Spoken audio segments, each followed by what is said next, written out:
Hello, my friends. My name is Reverend Terry Allen Christian. I'm the author of a book called What Did Jesus Say? The 7 Messages from the Master. I'm coming to you today from my upper room in my home in Negril, Jamaica, where I'm blessed to live. I first came here in 2010, dying of cancer, given only 3 years to live. So I came here to the 7 Mile Beach on purpose, with a purpose, and created what is called the Life Walk that later became the Miracle Walk. I was then divinely healed, restored, and it's now 10 years later, and this year, January 2020, I now live in Negril, Jamaica full time, and I offer online counseling to Christians, believers worldwide, while I also teach in the local schools and speak in the churches here. I have many friends here. And today I want to talk with you about the private counseling that I do, and I want to offer you 3 steps that will improve your life worldwide, wherever you live, no matter what you're doing. And today's decisions create tomorrow's lifestyles. And I'm here to say to you, if you need a counselor, if you need to talk with someone about something so personal that you can't tell your family and friends, then I can make myself available to you. If you need life answers in your marriage before it becomes a crisis divorce, or if you've already been through a divorce and you need the healing and understanding, I can offer that type of online counseling. If you're having a midlife collision or a midlife crisis and you need a midlife correction in your direction, I have things to offer that'll help on that. So let's talk about how do we deal with all of these things in our life in 3 basic steps. Now, as this year 2020 begins, a new decade and a new year, it doesn't guarantee we're going to be new. But we do need to reconcile things. So let me give you a quick review of something that comes out of Ecclesiastes, and let's keep this in our mind as we form our attitude the next few minutes. I discovered this is true. There's a time to be born and there's a time to die. There's a time to plant and a time to reap. There's a time to tear down and a time to build up. There's a time to keep silence and a time to speak up. And there's a time to be still and there's a time to act. If you feel that this is a time to act on the issues in your life, whether it's health restoration, sickness you're facing, death, whether it's PTSD, anxiety, depression, madness, sadness, or a marriage upset, or you want to just make your life go better and your marriage go better, these 3 steps will help improve your life immediately. The first step is this. We must develop courage to see it like it is, to see our life, to see our health, to see our bank account, to see our relationship with the Lord, to see how we are obedient or not to God. We must have the courage to see our life as it is. God sees it, but we don't want to see it worse than it is. We don't want to live in fear, F-E-A-R, false evidence appearing real. We don't want to live in fear. We want to F-E-A-R to me is face everything and run, or face everything and rise above it. So we want to have the courage to see it like it is.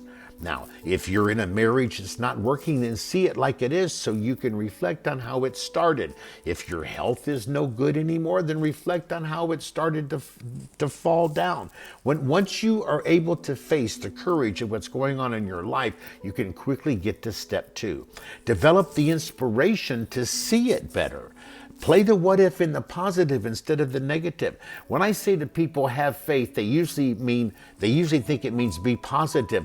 But I found out that the pessimist and the optimist both have faith. They just use it uniquely different. One believes it won't work, the other believes it does.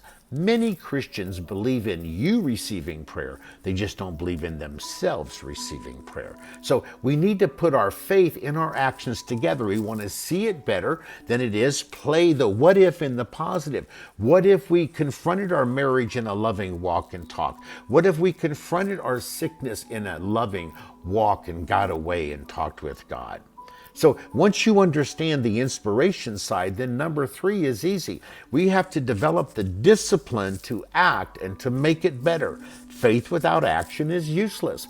So when I'm counseling people, I ask them, what would you like to have in the next 1 to 3 to 7 to 10 years? What do you want to have in your life? It doesn't matter where we live in the world today. What matters is what do we want to have? And when you know why you want to have it, getting it is easier. But you need to know what you want to have, because number 2 to this is the do. You can do things that create the actions to have the things you want.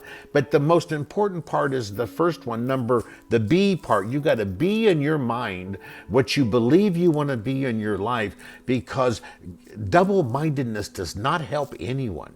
So it's by our faith and our action that matters most.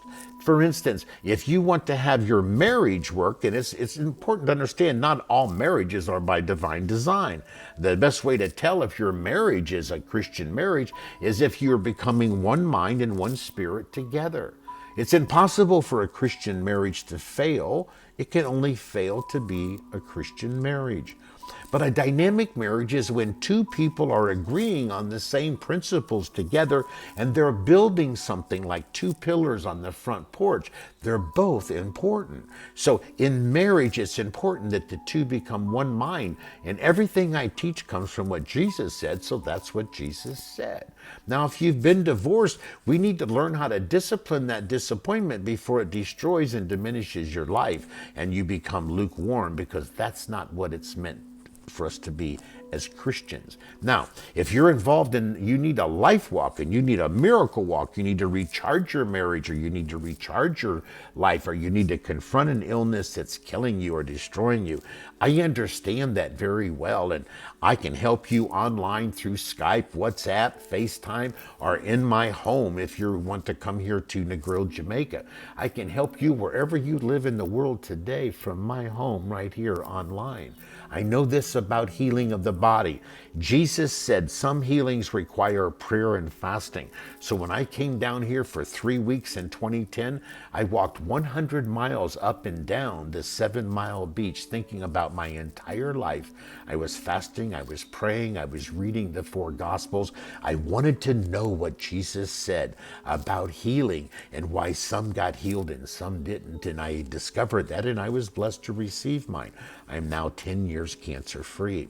Jesus said, that some in this prayer and fasting, it's important to understand, but the common thing that Jesus said to everybody was, your faith has made you whole. So I can help you understand how to see your body as God's temple, how to let your mind serve God's will, and then also how to understand the biblical diet of fruits and vegetables, herbs and grains, and fish. I want you to know there are many things that people can do to alter and improve their life. I want to invite you to click on the links involved in this message. And if there's one way I can help, I'll help. I'm called to help Christians. HELP stands for helping everyone live peacefully in Christ. So I'm helping Christians from the grill worldwide online. I invite you to visit me here, or I invite you to connect me. And as you help our ministry can help you. Gifts from the Heart is a big part of what makes our ministry work. There's also a link in this message on how to click on and help us. When you help us, you're helping Christians worldwide online that you don't know, and they don't know you, but God knows us all. So as I sign off, I want to say to you, God loves you, and so do I. And with God, all things are possible all the time, wherever we live in the world today. So keep that in your mind. Find out what Jesus said in the 4 Gospels. If you feel called that I can help in any counseling, well, let me know and we'll work out a way to counsel together. And again, God loves you, and so do I. Goodbye for now.